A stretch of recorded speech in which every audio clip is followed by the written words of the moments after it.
Exclusively on Newsnight, the former Tory peer Lady Mone and her husband Doug Barrowman are mired in a multi-million-pound scandal over PPE and under investigation by the National Crime Agency. Now, tax experts tell us there are grounds to investigate companies connected with Mr Barrowman for fraud.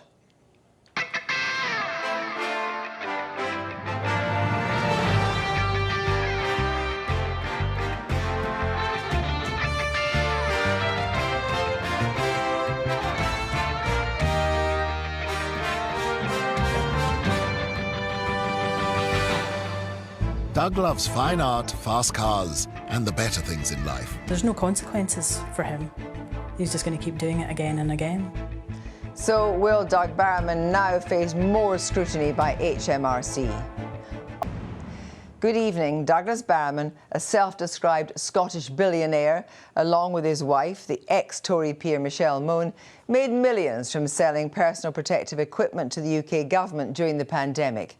That deal has ended in recriminations, with the government now suing the pair for breach of contract and also being investigated by the National Crime Agency over it.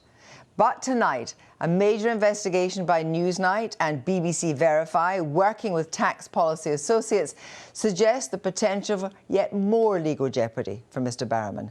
This relates to Mr Barrowman's business interests before the pandemic, in which companies linked to him sold legally questionable tax avoidance schemes. Here's Ben. Doug loves fine art, fast cars, and the better things in life. I never say no to that. This is Douglas Barrowman. But his greatest love is his 55-metre yacht. You have to spend it on something. There's a limit to how many houses you can have and private air travel, so therefore a lot of people come to the conclusion, I'm going to have one of these. He's made millions in finance and hasn't been shy about showing off just how many millions, telling the world in a 2022 documentary, £1 million mega yachts. I think I'd have to say that everything you look at's expensive on the yacht. But campaigners and those burned as he made his money aren't so celebratory. I think it's deeply corrosive for people to be able to rip other people off, rip the taxman off and get away with it. People will fall for these sorts of things. It's just another way of him making more money out of us. It's like Scotland's answer to the Wolf of Wall Street. Mr Barrowman was thrown back into the public spotlight recently as the husband of ex-Conservative peer Michelle Mone. I'm a business guy, so I think like an entrepreneur. I don't know the parliamentary rule book. We're constantly working to improve that delivery system, buying PPE from around the world and working to make more here at home. Mr Barrowman made millions from selling personal protective equipment, PPE, to the UK government during the pandemic. And one of his companies is now being sued by the government for breach of contract. It's also being investigated by the National Crime Agency. But how did Douglas Barrowman make his money before the PPE affair? AML has been described as Doug Barrowman's tax avoidance firm in an HMRC press release.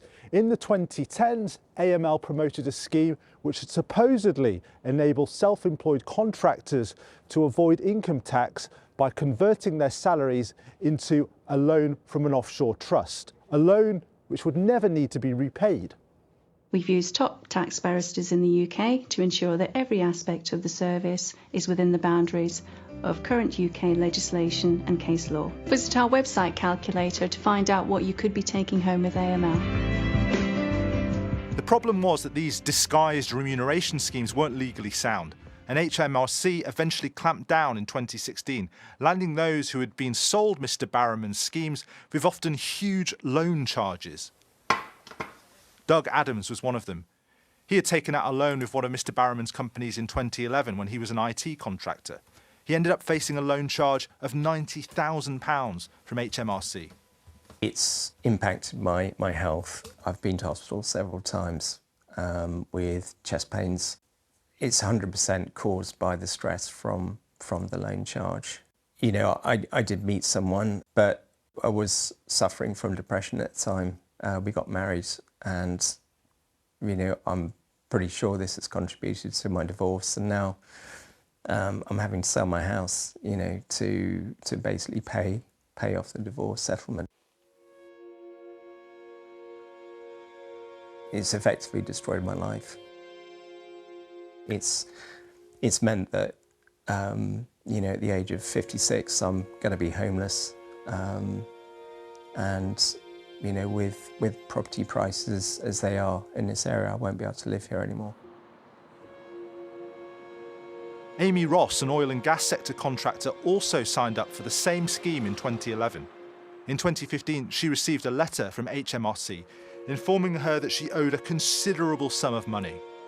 I just remember sitting in my car and feeling physically sick when I was reading it, and it was just like panic.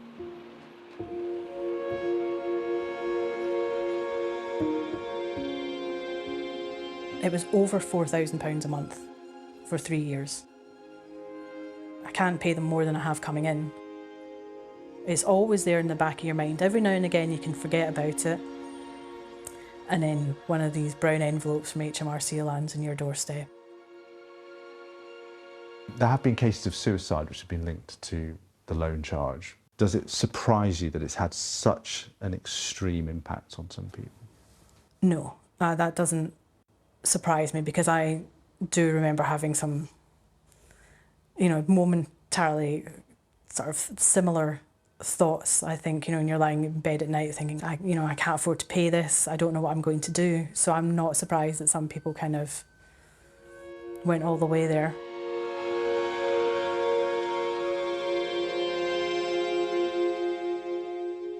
It's estimated that Douglas Barrowman's companies have made tens of millions of pounds of profit from pushing these kind of schemes which have upturned the lives of people like Doug and Amy and many more. Whether Mr. Barrowman's companies were acting within the law by pushing these schemes before the 2016 HMRC clampdown is a moot point. But now Tax Policy Associates has uncovered new evidence shared with Newsnight, which suggests that Mr. Barrowman's companies were continuing to push these schemes after that 2016 clampdown, which is a whole different order of seriousness. Here's the paper trail. It starts with a letter from Mr. Barrowman's main company, AML, from February 2019, recommending that its customers hit with loan charges get in contact with a third company called Vanquish Options.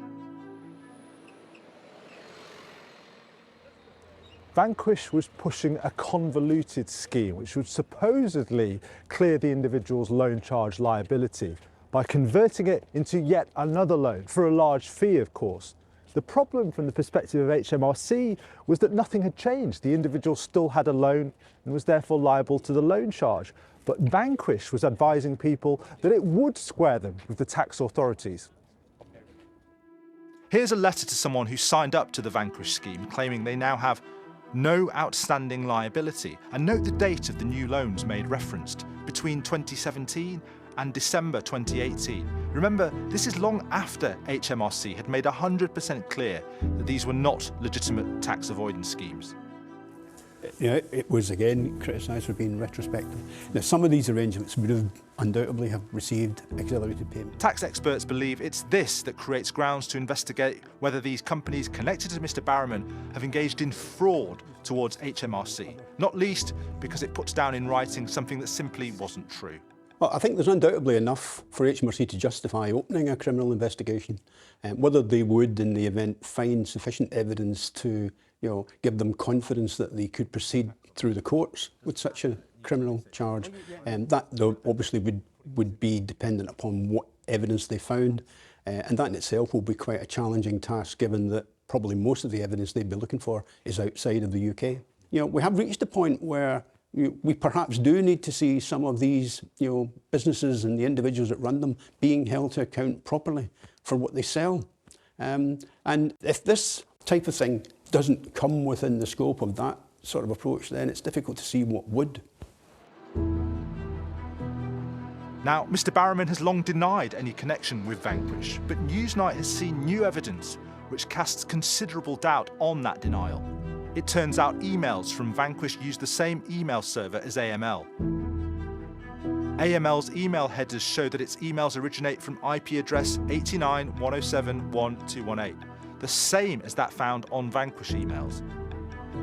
The IP address geolocates to Douglas on the Isle of Man, where Mr. Barrowman and his business interests are based. The two companies also had some of the same personnel, including Arthur Lancaster. Vanquish directors also included Timothy Eve and Paul Ruocco, two close Barrowman business associates. There's some further important context for Mr. Barrowman's denials. In a recent BBC interview, Mr. Barrowman and Michelle Mone admitted intentionally misleading the press over the PPE affair, supposedly to protect their privacy. I am a private person and don't want anyone in the press to know of any business activity or anything I get engaged in. It says that we cannot believe their denials. They said they weren't involved in PPE Metro. They were. He said he had no involvement in Vanquish. He was. He's probably going to deny some of our other findings, but those denials, I feel, are worthless. It's unclear what, if any, is Mr. Barrowman's involvement in the potential fraudulent letters, but he's defended the lawfulness of the scheme in his response to the BBC. A spokesman for Mr. Barrowman's Knox group of companies said that Mr. Barrowman denies any and all allegations of dishonesty, misconduct and wrongdoing, and claims HMRC has had disclosures of relevant documents, and that there's been extensive dialogue and disclosure for several years with the tax authorities. They claim that during this time, HMRC has never even suggested, let alone alleged, that there's been any form of dishonesty or wrongdoing by the Knox Group. They added that they deeply and sincerely regret the distress and anguish arising from the HMRC loan charge, which they blame on retrospective legal action from the government. Timothy Eve, Arthur Lancaster and Paul Ruocco did not respond to BBC inquiries. If HMRC weren't to take any action over this case, what would the implications of that be? I mean, for me, as a tax lawyer, the implications are deeply depressing, because it means that you can ignore tax law. You can make up tax schemes that have no prospect of working. You can sell them to people, extract large amounts of money from people, and then when it all goes wrong, you can just walk away, hide on an offshore island. The people you sold the schemes to will be financially ruined, and you just keep the winnings. In this case, likely hundreds of millions of pounds, and nobody can touch you. If we send that message, it's deeply corrosive to the tax system. I think it's deeply corrosive on a wider societal level for people to be able to rip other people off, rip the taxman off, and get away with it. But that's the message we'll send if there's no prosecution. What are your thoughts about Douglas Barrowman and what he's done? I don't know, he's like Scotland's answer to the Wolf of Wall Street, you know, just kind of keeps getting away with these things. There's no consequences for him. He's just going to keep doing it again and again. Amy, Doug and many others think action must not be delayed.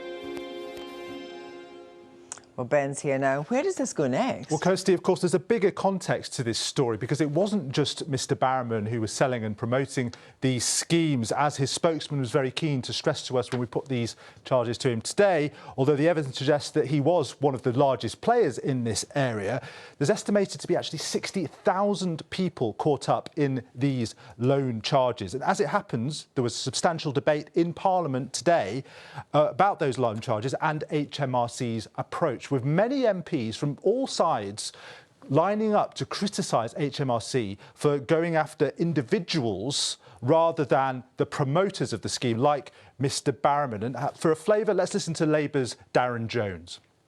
Some taxpayers are being told they owe hundreds of thousands of pounds. The government, as we've heard repeatedly today, is doing little to pursue the actual promoters behind mis-selling schemes. Incredibly, HMRC have been issuing fewer than 2 fines a year against the architects and enablers of failed tax avoidance schemes. How can the government possibly justify such a light touch approach for the promoters of such schemes, while many of those people caught up in them suffer such serious harm? And from the Conservatives, let's listen to Ian Duncan-Smith. It's now become clear that HMRC has been unable to find any legal basis to justify their claim that they have to pursue individuals but not those who promoted the schemes. That is now clear. So what's the government's position on this? Well, the relevant minister today said that it is in the public interest, in his view, in the government's view, to pursue individuals for the loan charge. But you've seen that cross-party pressure there on HMRC to do more, to go after the promoters of the schemes as well. And this is where our findings today come in, because we've provided a pretty robust evidence base for HMRC to pick up when it comes to at least one of these tax promoters. So we asked HMRC whether they actually had started an investigation or would start an investigation into Mr. Barrowman on the basis of what we've seen. And they said we can neither confirm nor deny investigations and cannot comment on identifiable individuals or businesses. But Kirsty, if these findings don't spark action from HMRC, I think we can expect that political pressure that we've seen to continue to intensify. Ben, thanks very much indeed.